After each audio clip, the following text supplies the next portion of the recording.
ಆ ಕೂಗನ್ನು ಹಿಂಬಾಲಿಸುತ್ತಾ ಓಡಿದೆನು.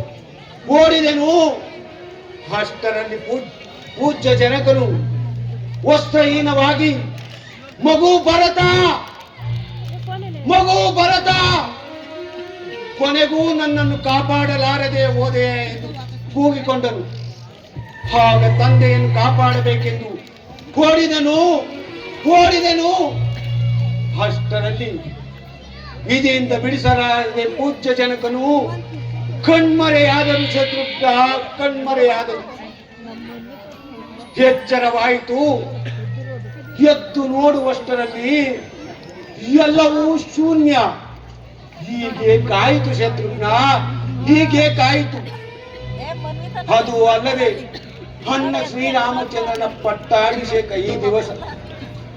ನಗರವು ತೋರಣಗಳಿಂದ ಅಲಂಕೃತವಾಗಿಲ್ಲ. ಮಂಗಳವಾದ್ಯವೂ ಕೇಳಿ ಬರುತ್ತಿಲ್ಲ. ಸುಮಂಗಲಿಯರಾಗಲಿ ಸುಹಾಸಿನಿಯರಾಗಲಿ ಯಾರೊಬ್ಬರೂ ಕಾಣುತ್ತಿಲ್ಲ. ಈ ಅಯೋಧ್ಯೆಯನ್ನು ನೋಡುತ್ತಿದ್ದರೆ ಕಾಗೆ ಬುದ್ಧಾದಿಗಳ ಸ್ಮಶಾನದಂತೆ ಭಾಸವಾಗುತ್ತಿರುವುದು. ಇದಕ್ಕೆ ಕಾರಣವೇನಿರಬಹುದು ಶತ್ರುಘ್ನ? ಇದಕ್ಕೆ ಕಾರಣವೇನಿರಬಹುದು? ಅಗ್ರಜ, ಶಾಂತನಾಗು. ಆತ್ಮಸ್ಥೈರ್ಯಕ್ಕೆ ಬಲವಾದ ದುರ್ಬಲವನ್ನು ತಂದುಕೊಂಡು ವ್ಯಥೆಪಡುತ್ತಿರುವೆ.